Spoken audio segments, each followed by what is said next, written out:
Namaste, beautiful souls. Welcome to the sacred journey of Call Mantra. Embrace divine grace. Let the celestial vibrations uplift your spirit and guide you toward inner peace, abundance, and divine blessings.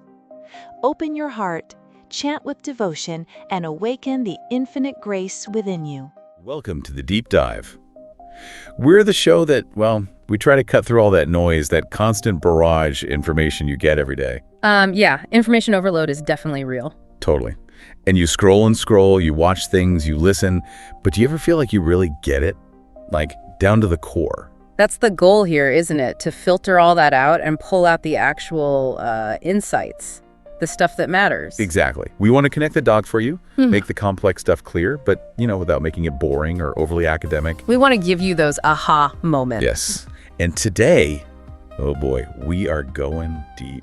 We're diving into some incredibly rich spiritual and philosophical waters. We're talking ancient Indian wisdom. Specifically around concepts like Navratri, the real nature of knowledge, and interestingly, the science behind a lot of these practices. Right. Things that maybe you've heard about or seen celebrated, but perhaps didn't know the deeper layers beneath.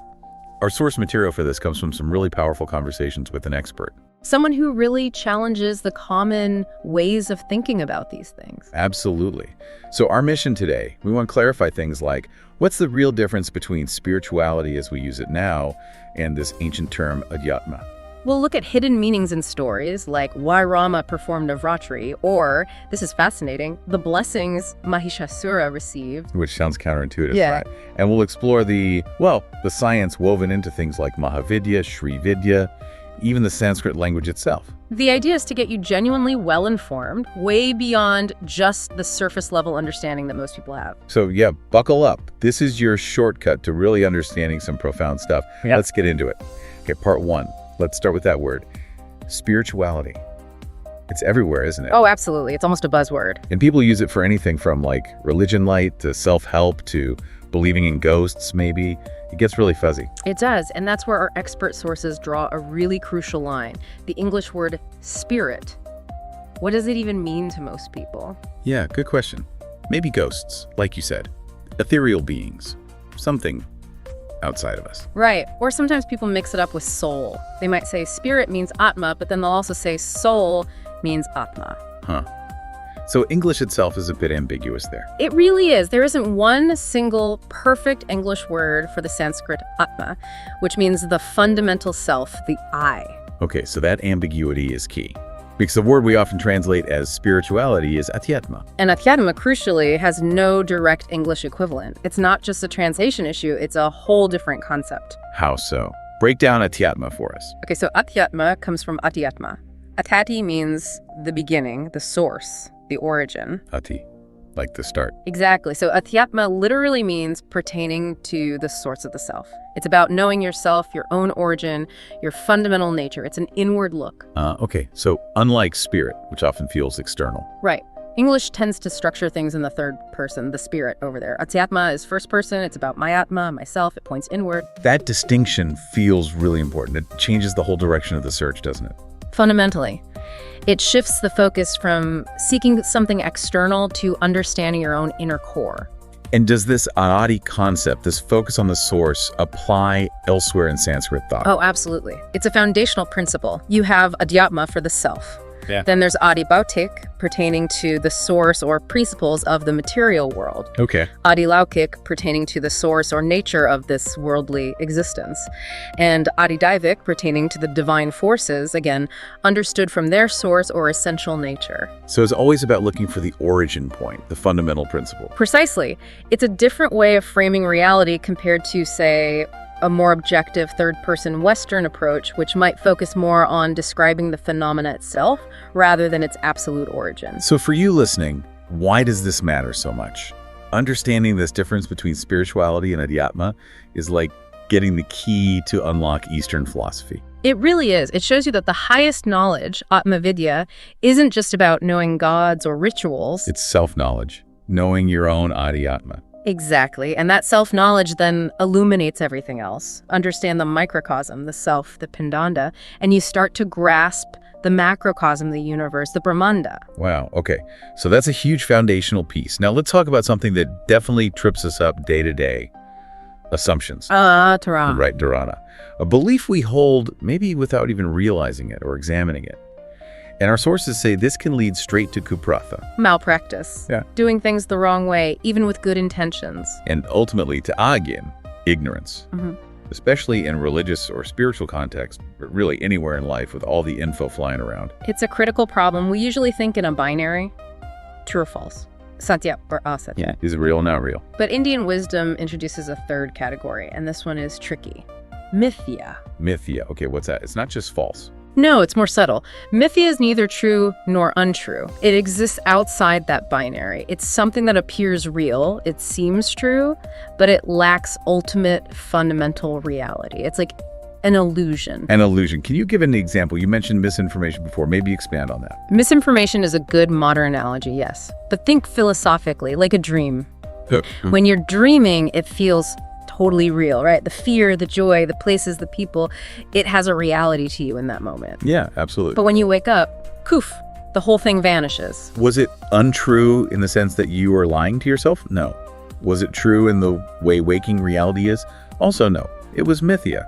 It had an apparent reality, but no fundamental substance. I see. So things in life that seem real and solid, but are ultimately fleeting or based on perception, like maybe chasing constant happiness through possessions, or just popular opinion. Exactly. Or deeply ingrained cultural beliefs that we mistake for absolute truths. They appear real, they structure our experience, but they aren't fundamentally satya. And this connects to why partial knowledge can be dangerous. Absolutely. Alpine partial knowledge is considered far more dangerous than Aiganen total ignorance. Why is that? Seems counterintuitive. Because if you know you're ignorant, you might be cautious, you might seek real guidance. But with partial knowledge, you think you know. You form a strong dharana, an assumption. Based on incomplete information. Precisely. And then you act on it, leading to kupratha, malpractice. You're convinced you're doing the right thing, maybe even religiously, but you're fundamentally off track because your premise was flawed. That makes so much sense in our world of headlines and sound bites. We get a little piece and think we have the whole story. Which is why discernment, knowing what is sakya, what is asatya, and what is mithya, is so incredibly crucial. It requires humility and critical thinking. Definitely food for thought. Okay, staying with knowledge. There was this incredibly profound statement from the expert source. My knowledge is nothing. Everything is already present in nature. What does that really mean? It sounds humble, but it's actually a deep philosophical statement. It means true knowledge, Gain, isn't something humans invent or create from scratch. Like we didn't invent gravity. Exactly. Newton didn't invent gravity. He observed it, understood its principles, articulated the knowledge that was already there, inherent in nature. Gain is like that. It's pre-existing, universal, timeless. So sages and enlightened beings don't create truth. They perceive it, reveal it. Precisely. They observe or reveal what's already embedded in the fabric of existence. They develop the inner clarity, the antenna to tune into it. Okay, so my personal experience, my anubhuti, that aha moment I have. Yeah. And that's mine, and it's temporary, it dies with me. Your experience, your anubhuti, is unique to you. Yes, it's your window onto the knowledge. But the knowledge itself, the Gyan that my experience pointed to, that is eternal. Exactly right. The underlying principle, the truth revealed, is timeless and universal. It existed before you experienced it, and it will exist after. Why is that perspective shift so important? Because it moves us away from ego, from the idea of my knowledge or I discovered this. It fosters deep respect for the vast inherent wisdom in nature and the universe. It encourages humility. We become observers, channels, not originators of truth. It makes learning feel less like conquering territory and more like tuning in. A beautiful way to put it, tuning into what's already singing. Okay, part 2. Let's shift gears now and apply some of this thinking to Navratri. It's a celebration many are familiar with, at least the autumn or spring ones. Right, Sharadiya Navratri in autumn and Chaitra Navratri in spring. Those are the big ones. But you mentioned earlier there were actually 4. Yes, 4 in total. Besides Sharadiya and Chaitra, there are 2 Gupt Navratris. Gupt means hidden or secret. Hidden Navratris. Okay, when are they and why hidden? One happens in the lunar month of Ashad around summer and the other in Ma in winter. They're Gupt because they aren't typically for public community celebration. So they're more for individual practice. Exactly. They are primarily observed by serious spiritual practitioners, sadhaks, often for very specific, sometimes esoteric spiritual goals. The practices can be quite intense and aren't meant for general participation. Whereas Chaitra and Shardiya are pragat, manifest public. Correct. They are for everyone, for collective well-being, celebrated openly. But here's a fascinating historical tidbit. Sharadiya Navratri, the big autumn festival we all know, was actually once Gupt itself. Really? The main Navratri was hidden. How did it become public or pragat? This leads us straight into a very powerful story from the Ramayana. They're listening. Lord Rama was fighting Ravana, trying to rescue Sita, but he just couldn't defeat him. Ravana seemed invincible. Why? What was Ravana's secret? Ravana was an incredibly devoted sadhak, a practitioner of the goddess Bhadrakali. Through intense worship, she had granted him powerful protection. So every time Rama attacked, Bhadrakali herself would shield Ravana. Her protection made him effectively immune even to Rama's divine weapons. wow. So even Rama, an avatar of Vishnu, was stopped by Shakti's power. Absolutely. No one can stand against the will of the Divine Mother when she grants protection. Realizing this, Rama didn't just keep fighting harder, he sought higher wisdom. He went to Brahma, the creator. And Brahma knew what to do. Brahma understood the cosmic order. He went to Shakti herself, who then revealed the path to Rama. She told him he needed to perform a specific worship of Bhadrakali for 9 consecutive days. This was the first Navratri. This was the first public pragat observance of Sharadiya Navratri. Rama performed this worship openly, manifesting the practice for the world. And after the 9 days? Bhadrakali, pleased with Rama's devotion, withdrew her protective shield from Ravana. Only then, on the 10th day, which we now celebrate as Vijay Dashami, the day of victory, could Rama finally defeat him. That's incredible. It completely reframes Navratri. It's not just a seasonal festival. It's rooted in this cosmic event demonstrating Shakti's supreme power. Exactly. It shows that even divine incarnations rely on her grace. It's about the triumph of Dharma through invoking the Divine Mother. That gives it so much more weight. Now, besides this origin, are there different traditional ways people approach Navratri worship? You mentioned different lengths earlier. Yes, there are 3 main traditional perspectives showing the diversity within the practice. They differ in duration and the specific form of the goddess worshipped. Okay, what's the first one? The first, and perhaps the most intense, is the worship of Guhya Kali. This is a 16-day practice. 16 days. Wow. When does that happen? It spans across the lunar cycle, starting from Krishna Paksha Navami, the 9th day of the waning moon, and going all the way to Shukla Paksha Navami, the 9th day of the waxing moon. And it's difficult. Extremely. It's said that even the gods find this sadhana challenging. It requires immense purity, focus, and spiritual power. Definitely not a casual undertaking. Okay, so that's the most intensive. What's the second approach? The second is the worship of Bhadrakali for 9 days. This runs from Shukla Paksha Pratipada, the 1st day of the waxing moon, to Shukla Paksha Navami, the 9th. And this is the one Rama initiated. Precisely. This is the standard 9-day Navratri that became Praga through Rama's worship. Got it. And the third one, this might be more familiar to some. Yes. The third is the worship of Durga, often condensed into 4 main days. It typically starts on the evening of the 5th day, Panchami Sanya Bela, and goes through Navami. This is the Durga Puja celebrated widely, especially in Bengal. That's the one. The vibrant Durga Puja celebrations primarily follow this 4-day structure. So you see, even within Navratri, there are these distinct paths and traditions, all honoring Shakti. That really highlights the richness and complexity. Okay, let's talk about the villain of the story, Mahishasura, the buffalo demon Durga defeats. Right, usually just seen as the bad guy. But our sources suggest there's way more to his story. A surprising twist. A very surprising twist. According to texts like the Mahakal Samhita, Mahishasura wasn't just any demon. He was actually an avatar of Shiva. What? Shiva? How? He was born in an asura yoni, a demonic form, apparently due to a specific boon from Shiva himself. And this wasn't a one-time fight. It was a recurring cosmic drama. Recurring? You mean Durga fought him more than once? Across different cosmic ages, or kalpas, the texts describe Devi killing him repeatedly. In the Turam Kalpa, she killed him as Ugrachanda with a white sword. Oh. In the Neo-Lohit Kalpa, she killed him as Bajrakali with a white arrow. And in our current age, the Shwet Vraha Kalpa, she killed him as Durga with the Trishul, the trident. So the cycle of being born as an adversary and being killed by Devi happened over and over. That's intense. What did that do to him? That's the core of the deeper insight. Even though he was being killed, think about it. He was constantly getting Devi's direct darshan, her divine sight, her direct attention. Right, an intense face-to-face encounter with the Divine Mother repeatedly. Exactly. And that constant, intense interaction, even in conflict, is said to have profoundly elevated his consciousness. Paradoxically, he became an incredible devotee through this adversarial relationship. His focus was always on her. So this relentless cycle actually purified him, or deepened his connection. In a unique and in profound way, yes. Which led to his final plea to Devi. What did he ask for? After being killed so many times, he essentially said to her, "Mother, it feels wrong that you keep killing me. I am devoted to you." And Devi, the sources say, was immensely pleased by this unique, unwavering devotion. Pleased, even though he was her adversary. Yes. She granted him an extraordinary boon. She declared he would always remain at her feet, eternally pierced by her weapon. Wow. But with his gaze fixed upon her face, a sight most beings can't even bear. And crucially, she decreed that his worship would be integral to hers. Worshipping her without acknowledging him at her feet would be incomplete. That explains the Mahishasura Mardini statues. He's always there looking up at her, even as she defeats him. It's not just conquest, it's connection.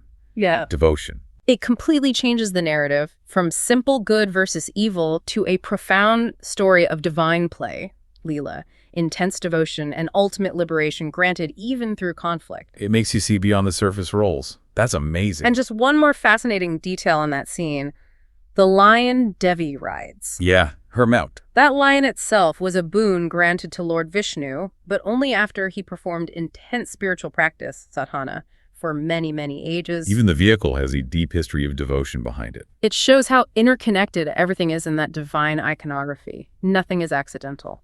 This really transforms how you look at these familiar images and stories. Okay, let's keep expanding this universe of Shakti, part 3. We're moving into the concepts of Vidya and mantra. We hear these words a lot, but what do they really mean at their core, especially in relation to Shakti? Okay, fundamentally, Vidya refers to sacred sounds or knowledge that express Prakriti Tattva. Prakriti is the feminine principle, the primordial energy, the material aspect of creation. Think of it as the potential, the substance. The energy from which things manifest. Exactly. Whereas mantra refers to sounds that express Purush Tattva. Purush is the masculine principle, pure consciousness, the underlying awareness that observes and guides creation. So Prakriti is the potential, Purush is the consciousness, and Vidya aligns with Prakriti, mantra with Purush. That's a good way to understand the distinction. Vidya resonates with the unfolding, the manifestation. Mantra resonates with the conscious will or principle behind it. There are sonic codes interacting with these fundamental aspects of reality. And there's a deeper purpose to Vidya than just description, right? Something about liberation. Absolutely. The saying goes, Savidya yavi muktai. True knowledge, true Vidya, is that which liberates. Liberates from what? From ignorance, from suffering, from the cycle of bondage. It's knowledge that transforms and frees you. And the Durga Saptashati text has a famous line about this. A very powerful one. It declares, speaking of the Divine Mother, Vidya samasta stav devi peheda striya samasta sakala jagatsu. Here she means. All forms of knowledge are you, O Devi, and all women throughout the world are your forms. Wow, so all knowledge is Devi, and all women are Devi. That's huge. It is. It establishes a direct link. This isn't just poetry, it's the philosophical basis for the deep reverence shown to women in the tradition. Like that other saying, Yatra naryastu pujante, ramante tatra devata. Precisely. Where women are worshipped, there the gods reside.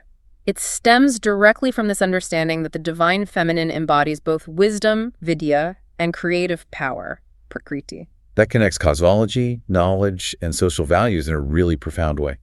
Okay, let's loop back to the Ramayana again, to Sita. There's a different take on her abduction. Yes, one that illustrates Devi's Leela, her divine play, and the concept of Maya, illusion, beautifully. So the common story is Ravana physically grabbed her. What's the other version? The deeper understanding found in certain texts is that Ravana never actually touched the real Sita. He abducted her Pratarup. Prataru, like a shadow, an illusion. Exactly, a divinely created replica or shadow form. The true Sita, according to this, had entered sacred fire for protection and remained untouched and pure throughout. Okay, that changes everything again. So the Sita in Lanka wasn't the real Sita. It was an illusory form, part of the divine plan. And think about where she was kept. The Ashok Vatika. Right. What's the significance of Ashok? Ashok literally means without sorrow, or that which removes sorrow. So Sita, or her essence, was placed in a garden inherently free from sorrow, a sanctuary amidst the chaos. A place untouched by the suffering around it. It all seems very orchestrated. It points to Devi's intricate Leela. She could have easily stopped Ravana, influenced his mind like she ultimately influenced Mahishasura's fate. But this whole drama, the abduction, the war, it served a larger cosmic purpose. Part of a divine plan involving others, too. Yes, involving Brahma, Saraswati, influencing Kaikeyi. It set the entire stage for the epic, the destruction of adharma, unrighteousness, and the reestablishment of dharma. It makes you look at events, even terrible ones, differently, seeing a possible hidden purpose, a layer of Maya at play. Exactly. What appears as tragedy on one level might be a necessary unfolding in the grander divine scheme. Okay, from these specific stories, let's zoom out to a huge concept. The Mahavidyas, the 10 great knowledges. What are they? Mahavya means Mahalti Vidya, great knowledge or comprehensive wisdom. They represent the full spectrum, the complete packaging of Prakriti, the feminine creative energy. Including all the elements of creation. Yes, all 36 cosmic tattvas, from the gross elements like earth and water, up through the senses, mind, intellect, ego, all the way to the unmanifest potential itself. The Mahavidyas embody the dynamic play of all these principles. And there are 10 of them? Why 10? What's the origin? The story goes that Shiva was once enraged, ready for destruction. To pacify him and show her ultimate power, Devi manifested simultaneously in 10 different forms, blocking all 10 directions. One for each direction. Exactly. Each of those 10 forms was a Mahavidya, revealing a different aspect of her total power over creation and dissolution. They represent distinct, powerful pathways to understanding reality. How are they different from the Navratri we worship during Navratri? People might mix them up. It's a key difference. The Navratri represent a more sequential path of devotion, often related to overcoming specific obstacles or embodying protective qualities. Think of them as fundamental aspects. The Mahavidyas are a different krama, a different, highly specialized, and much more intense order of practice and knowledge. More advanced. Much more. If Navratri worship is like learning the foundational principles of the cosmos, Mahavidya sadhana is like engaging with the most advanced, powerful, and sometimes dangerous forces of the universe directly. It's high-level spiritual technology. And that's why they're often called gupt, hidden. Precisely. There are several reasons for the secrecy. First, the practices themselves are incredibly advanced and demanding, not for the unprepared. Yeah. Second, the concept of patrata eligibility. Not everyone is considered a suitable vessel for this kind of intense energy and knowledge. It requires immense purity and stability, like giving nuclear codes only to those trained and stable enough to handle them. Makes sense. Potential for misuse. Huge potential. And third, history plays a role. Texts were destroyed, practices distorted over time through invasions and ignorance. Secrecy helped preserve authenticity. Plus, you have the issue of commercialization, and people with partial knowledge again creating false beliefs, dharanas, which further necessitates keeping the real thing protected. To intensity, eligibility, preservation, and avoiding corruption. Got it. Now, among the 10, is there one that's particularly unique? You mentioned Dhumavati earlier. Yes, Dhumavati stands out.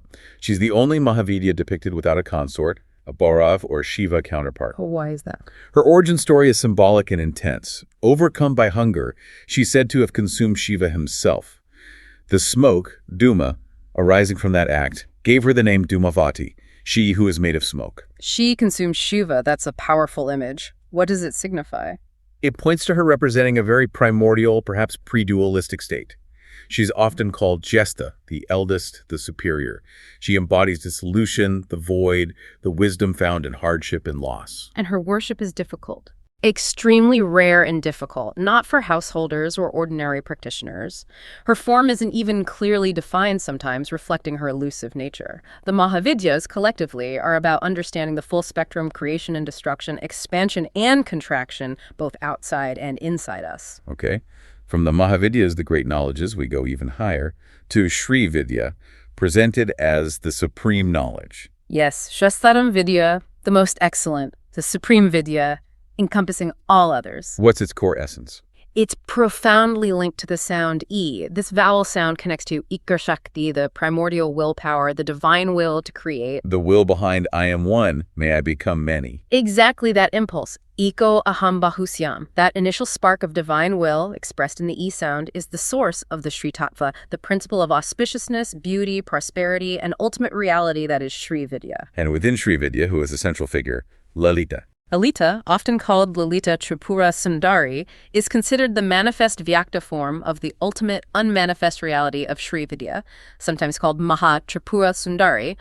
Other related forms are aspects of this one supreme knowledge. So Lalita is the key. She's seen as the accessible key. That's why the Lalita Sahasranama, her 1,000 names, is so central to Sri Vidya practice. Reciting the names is a way of meditating on and integrating all facets of this supreme wisdom. Many people associate Sri Vidya with the Sri Yantra geometry. We see it used for prosperity. But it's much more than that, right? Oh, vastly more. That's a very superficial understanding, unfortunately common today.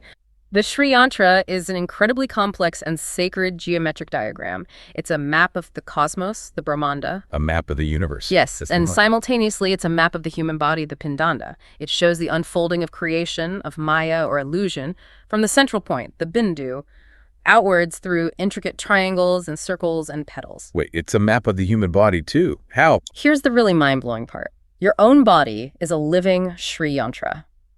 The different levels, the chakras Muladhara, Swadhisthana, Manipur, Anahata, Vishuddhi, Ajna, correspond to levels within the yantra. Different deities, different energies reside at these points within you. So, I am a Sri Yantra. We all are. In essence, yes, you contain the entire cosmic blueprint within your own subtle anatomy.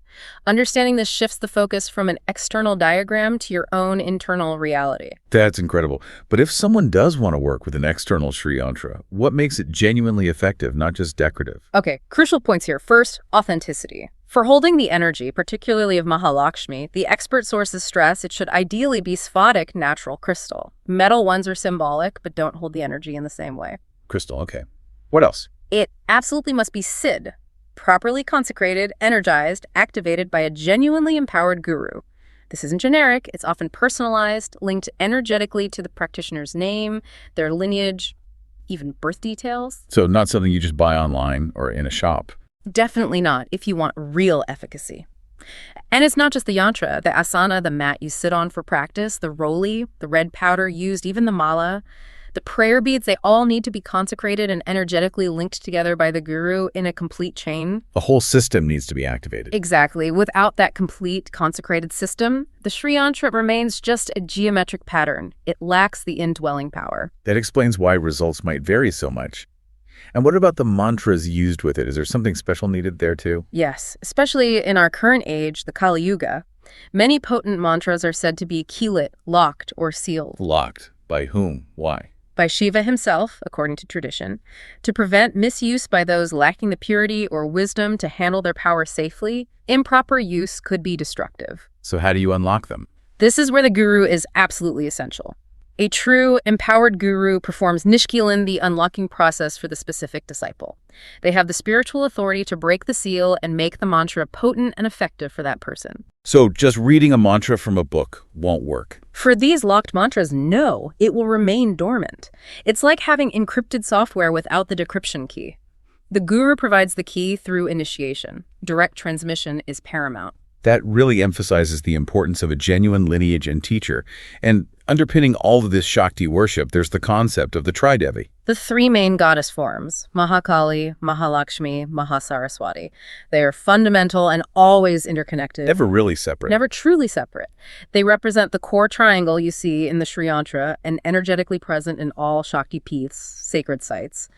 Even if one peeth emphasizes Kali, the energies of Lakshmi and Saraswati are inherently there too. Representing the core functions of Creation, Saraswati knowledge, arts, preservation, Lakshmi sustenance, abundance, well-being, and dissolution transformation, Kali time, change, liberation. They are the inseparable forces governing the entire cosmic dance. Part 4. This is just fascinating, seeing the layers. Now let's get into the science of language itself, specifically Sanskrit. It's called the Vipasha, the language of the gods. There's more to it. The Matrikas. Yes, the 50 primary letters of the Sanskrit alphabet, from A to Ha, these aren't just letters, they are matrikas, literally little mothers, the primordial mothers of... Mothers of sound. What does that mean? It means they are considered the fundamental vibrations from which manifest reality is woven. And these very matrikas are ritually placed or visualized within specific points in the human body during certain practices. Why? What does that signify? It signifies that the human body itself is a microcosm of the universe, constructed from these fundamental sonic energies. Your body is a map of these matrikas. Whoa. And this connects to the Shakti Peeths, too. Directly. There are 50 main Shakti Peeths across the Indian subcontinent, plus one overarching chakrashwari, making 51. Each Peeth corresponds to a place where a part of Sati's body fell after she self-immolated. And each body part embodies a matrika. Exactly. 50 body parts, 50 matrikas, 50 Peeths. Plus the central one.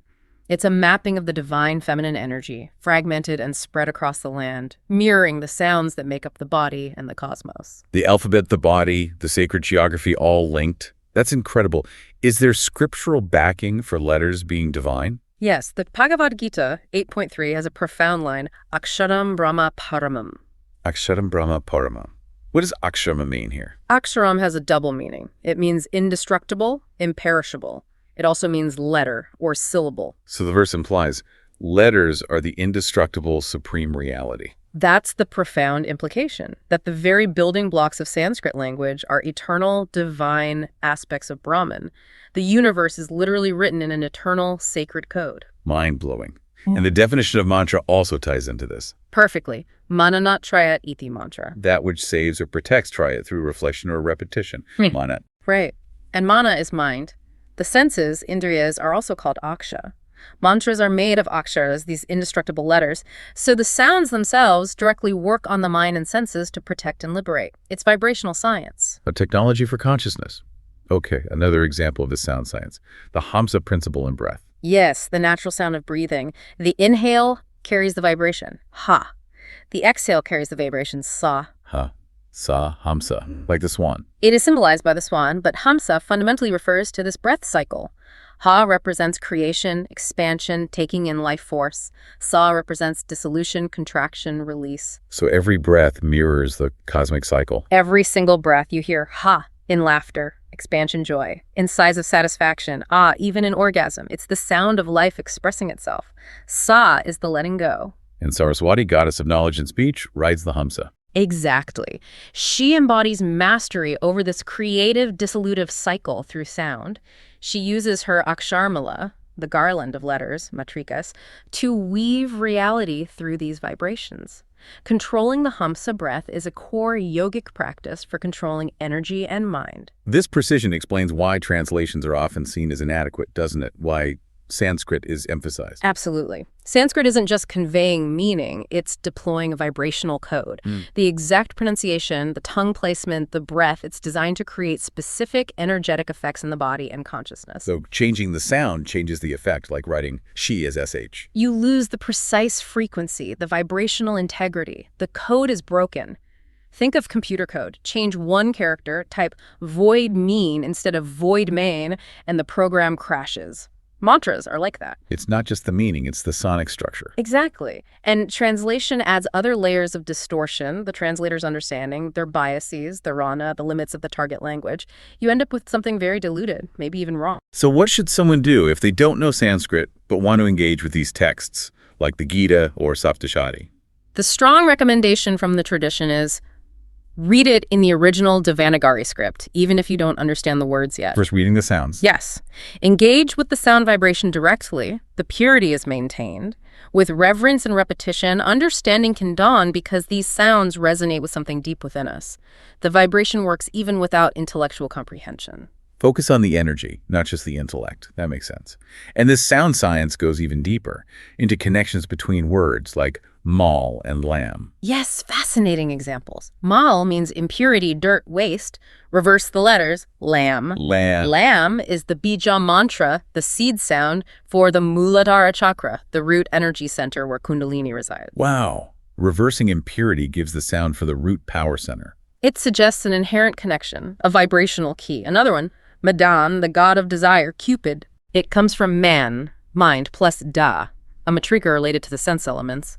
The word itself shows how desire, madan, churns the mind via the senses. The language structure reveals the psychological process. It often does. Or Ra. Ra is the bija for Agni, fire representing expansion, energy, and Radha, Krishna's consort. her name means Radharya Sayaya, she who holds or sustains Darya, the fire expansion, Ra. She embodies that power. Amazing. And the sound Shri. It's everywhere. Shri Krishna, Shri Rama, Srimad Bhagavad Gita. Shri denotes auspiciousness, excellence, divine grace. Its prevalence points to the all-pervading influence of Shri Vidya, the supreme knowledge, the Shri Tattva underlying all that is sacred and prosperous. This integration of logic, sound, and meaning is incredible. It leads to the point about Tarka logic being the foundation for bhakti devotion, not opposing forces. Not at all, according to this view. Bhakti, devotion, love, it's essential, powerful. But Tarka, logic, reason, provides the unshakable ground for it. Why is that so important? Because devotion based only on emotion can be swayed. Doubt comes, hardship comes, someone argues against it, and it might collapse. But if your faith is rooted in understanding, in logical coherence, in the vision or science of it, it becomes resilient, unshakable. Turning blind faith into informed conviction. Exactly. Think of the ancient tradition of Shastrath, intense philosophical debates. Figures like Adi Shankaracharya established truth through rigorous logic, not just appeals to emotion.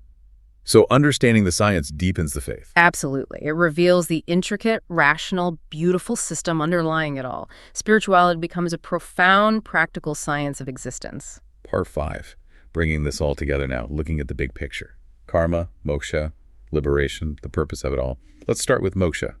Common idea is it means ending existence, escaping the cycle. That's a very common interpretation, yes. Like reaching a final destination and just disappearing into the void. But the expert source offers a different view. A crucial one.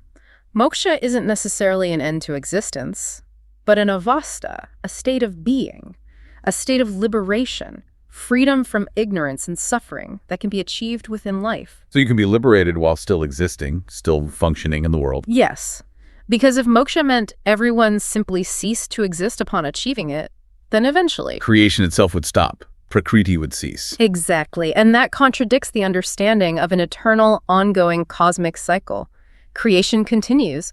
Liberation is a qualitative change in your state of being within that continuity. Can you illustrate that continuity? How does the journey continue even after achieving a certain level?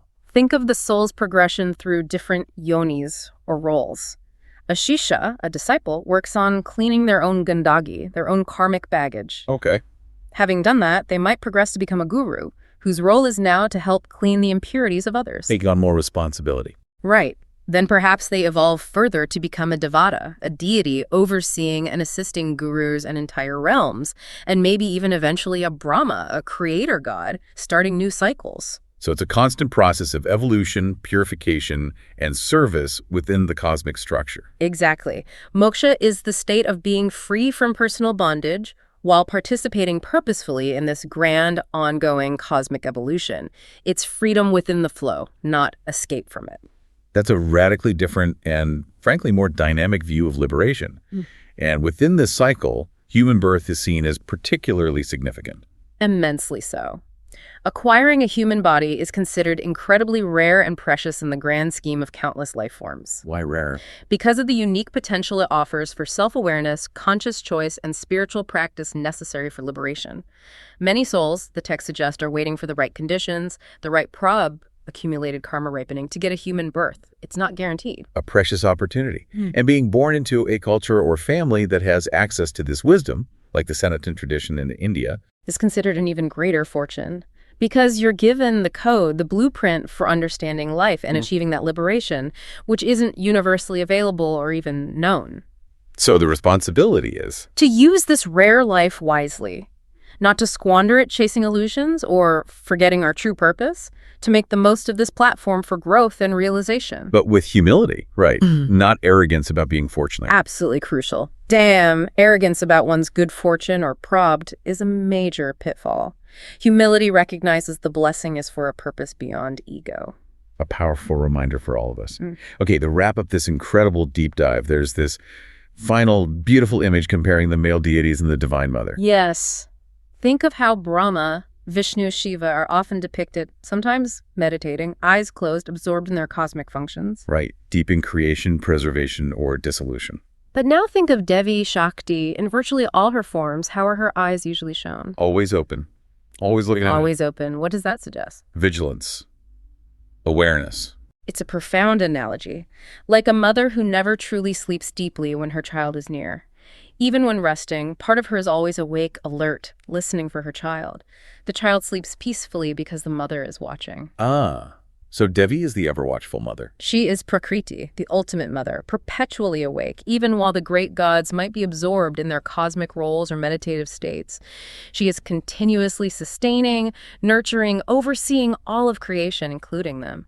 Her eyes are always open, caring for everyone. So ultimately, all worship leads back to her because she's the constant sustaining presence. She is the source, the sustainer, the ever-vigilant consciousness holding everything. It's why the mother is central. Her gaze is unwavering. What a powerful, comforting, and incredibly profound image to conclude with. The ever-awake mother. Wow. What a journey that was. We started with the Adhyatma versus spirituality, finding that true knowing is self-knowing. We uncovered the deep stories behind Navratri Rama's reliance on Shakti, Mahishasura's paradoxical devotion. We explored the immense scope of Mahavidya and the supreme knowledge of Sri Vidya, realizing our own bodies are cosmic maps, Sri Yantras. We touched on the science of Sanskrit, where sound itself shapes reality, and how logic, tarka, provides a firm base for demotion bhakti.